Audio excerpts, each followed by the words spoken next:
I was in a little band called Terminal Mind, and the drummer was Greg Murray, his twin brother Doug on guitar, Jack Crow on synth, and I played bass guitar and sang. And I didn't know how to play bass at the time we started, but I did play guitar and piano, so I figured how hard can it be. When we first started, Doug was a little timid. Actually, he was pretty much timid the whole time. And so I suggested when we got on stage, what you need to do first thing is separate your feet by about 3 feet, so it looks like, at least looks like you're doing something. Because you're a very precise guitar player. We got our big break opening for Iggy Pop at the Armadillo in 1980. An amazing show. Gary Floyd and the Dix people were all in a row over on Doug's side of the stage, and throughout our set they were chucking beer cans up on stage at his feet. And he kept getting angrier and angrier and backing up more. It was like one of the best shows he ever played because of that anger. After the set, we were back in the dressing room, and Iggy, or Jim as he's known, popped into the dressing room and said, "So how was it out there, guys?" And I was like, "Oh, that's so awesome." Doug said, "Yeah, but there were some punks that were throwing beer cans at us." And Iggy said, "Were they full?" And he said, "No." "Well, you don't have anything to worry about, right?" So shortly after that, we had a gig scheduled to headline at Duke's Royal Coach Inn. And at the time I was trying to make every show kind of look and feel different, doing different things with the stage. And for that show, I was looking at the stage. They had these big mirrors behind the stage. And I thought, wouldn't it be cool if we set up facing the mirrors? So the only way people could see our faces is to look in the mirror at us. And Doug said, "Absolutely not." Oh, I forgot to mention, Doug and Greg were Scientologists, which provided me no shortage of opportunities to make fun of them. Anyway, he said no, and I said, "Why not?" He said, "Well, L. Ron Hubbard, in his book on art, says you never turn your back on the audience." And I probably said something rude about what L. Ron Hubbard could do with a body part. And the band was over. We played the last few shows that we had booked, and that was it. Moved on. And,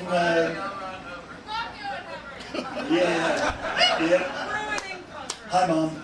Anyway, so, let's see, in '85, I lived for about 6 months in New York City, and that summer, I lived in the East Village. Last summer I saw Einstürzen in Neubauten, which is still to this day the loudest show I've ever seen. And I saw the Butthole Surfers at least 6 times. They kept coming through that summer. And the last of those shows I saw was at the Danceteria. Opening band was Scratch Acid. It was classic. It was an amazing show. After that show, everybody was funneled into a tight hallway to get outside.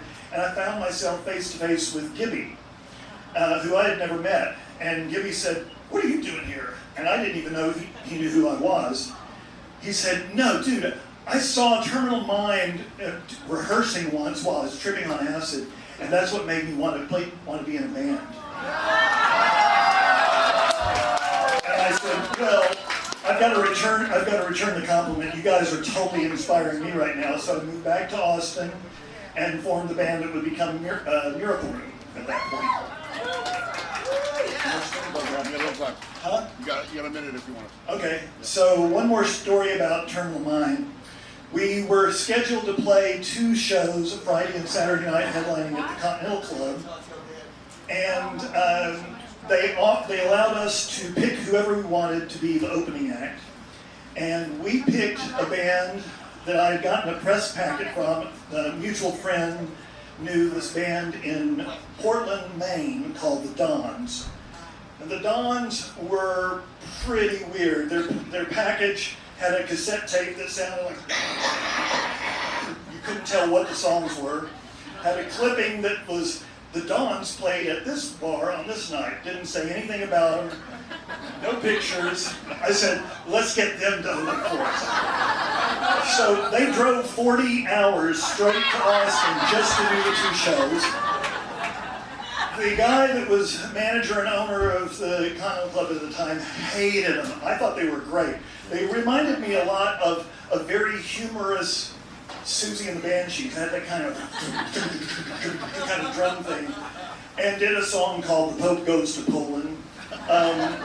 I thought they were great. He was going to pull the plug on them the first night, and I said, no. He said, well, they're definitely not playing tomorrow night. And I said, they drove 40 hours to play both. You said we could have who we wanted. They're going to play. He said, no, they're not playing tomorrow night.